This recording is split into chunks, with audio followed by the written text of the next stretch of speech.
It's our second day here in Torres. Plan today is to drive like around the whole park from one entrance all the way around to the other, stop at a bunch of viewpoints, do a short hike to a place that's really kind of the closest you can get to the range without taking the ferry across to the other side. From the walkways outside the Explorer Hotel, we drove a tiny bit further up the road to a small viewpoint overlooking the Hosteria Pejo, a unique hostel built on a small island in Lago Pejo. We got more incredible views of the lake and mountains from here, and then continued around the lake to Estancia Pudeto, which is the small port where you can take ferries across to the base of the Cordillera del Paine from. Green traffic light sign today for the winds, not too bad. Although green means they could still be up to 50 kilometers an hour, which is pretty intense for most people. So just starting the hike to Mirador Cuernos. Nice to get out and stroll around a little bit after the first few stops in the car. The first highlight of this hike is the viewpoint of Salto Grande, which would have been just after the car park if we could have driven all the way up. This beautiful waterfall sends thousands of liters of water tumbling between Lago Nordenskjöld to the north and Lago Pejo to the south, and is framed by the imposing cuernos, or horns, of the Paine Massif.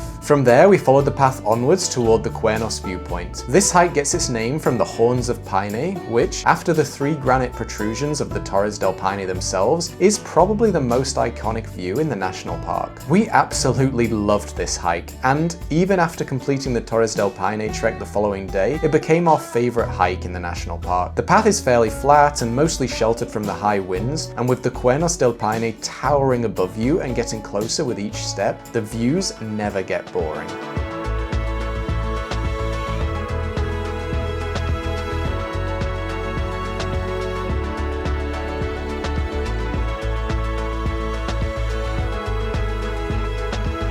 Of course we had to do the whole hike because Yeah. it was just so beautiful. We just kept going and we were laughing. It's only 5K. 100% worth it. Look at this view.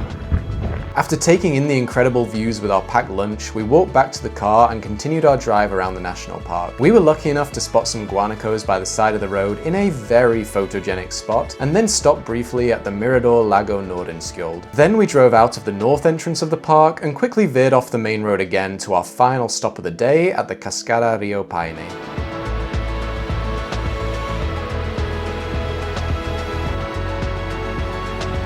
It's been a pretty amazing day, honestly. We've had really great weather. The wind has not been too strong. This is just a beautiful place to finish it. So far, this park's just blown us away.